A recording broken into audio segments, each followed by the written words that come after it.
Yeah, I thought they did an unbelievable job in the second half. The fight, the effort, it was. I think they allowed 56 yards, and just in the game, that offense is averaging 40-something points a game. To hold them to 20 was huge. So I thought they played really well in the second half. Really, really well in the second half. Our side of the ball in the first half, there's some things we got to clean up, but second half it was good to see.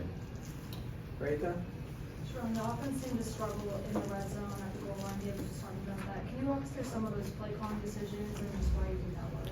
Yeah, I mean, at the end of the day, we got to go execute. We didn't execute at a high level. There's some twists, some movements, on some zone runs that we didn't pick up, and it was one guy here, one guy there. But that was the story. When you look back at the iPad and look at the things, that's what it was, and we got to be better. In front? Coach, I know a lot of it has been made of Indiana's offense this year, but their defense has been playing really well in spots too. And it seemed like they did a good job of shutting down. What had you seen on film coming into this game, and what do you see tonight that made that Indiana defense play as well as they did? Yeah, I think it starts up front. They got a big front. They got guys that can hold the point really well, and they move.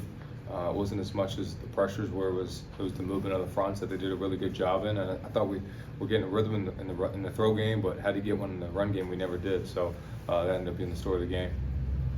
In front, right? Coach, on Alex's fumble, was that a targeting challenge, or what was going through your mind on that? Gotten the word buzzing down that possibly that the knee would have been down, and so I wanted to challenge it again, fight for my kids. So that's what that was. No left, Austin? Sure, it didn't end up mattering. They got the first down, but it looked like some time came off the clock before the timeout on the last drive. Did you see what happened with that? Yeah, just talking about conversations of what the play call was going to be, what we're going to do, and that's where that all came from. Back left? So Mullings got a lot more work in the second half than in the first. What was like the conversation and what changed between the halves that led to that? Yeah, just Donovan was practicing a little bit better, and then we just you got two good backs, so rotating him in and ended up putting Cole in the second half. Clayton?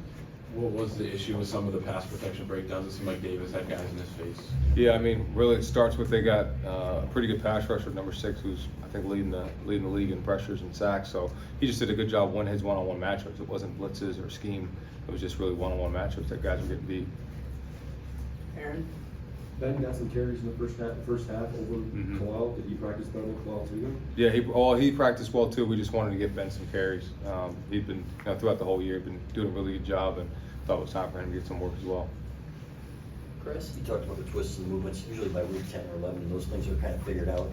Is it more because some of these guys have been hurt and haven't played together, or what do you think is the blame for that? Yeah, I think it's a little bit of both. I think it's guys, getting a rhythm and playing together. But at the end of the day, we've just got to be better at doing that. We got to be staying together. We've got to play as one more, and that's something I'll dig into, and we'll get fixed. Tony? Yeah, perhaps this is similar to that, but you're talking about, and Davis was too, just like one guy here, one guy there, executing. I guess, like you said, it is 10 weeks in, and usually, I mean, you expect that early in the season, and can you put a finger on why it's still as well? Yeah, we're just going to keep working on it. Just not. We'll watch the film and continue evaluating. I'm just proud of the way our guys fought. In a game like that, you can easily lay down, and our guys went to the last second to go fight. So I'm proud of the team and proud of what they did. Charlie?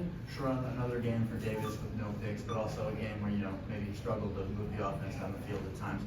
What have you seen from him that's improved, and what more does he need to do? Yeah, I mean, first just taking care of the football, no picks. He did a good job with that, but also there's some.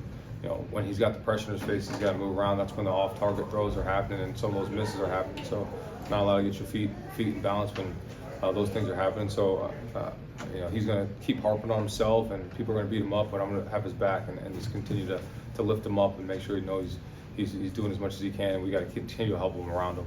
And aside from the fumble, what did you see out of Alex today? Do you think that maybe he needs more in kind of that aspect that he brings to the game, or do you think that he was successful in what he was trying to do? Yeah, I mean, he had a good third down run in the second half, which was huge. It made got us down on a long drive, so that was good. But obviously, can't fumble the football.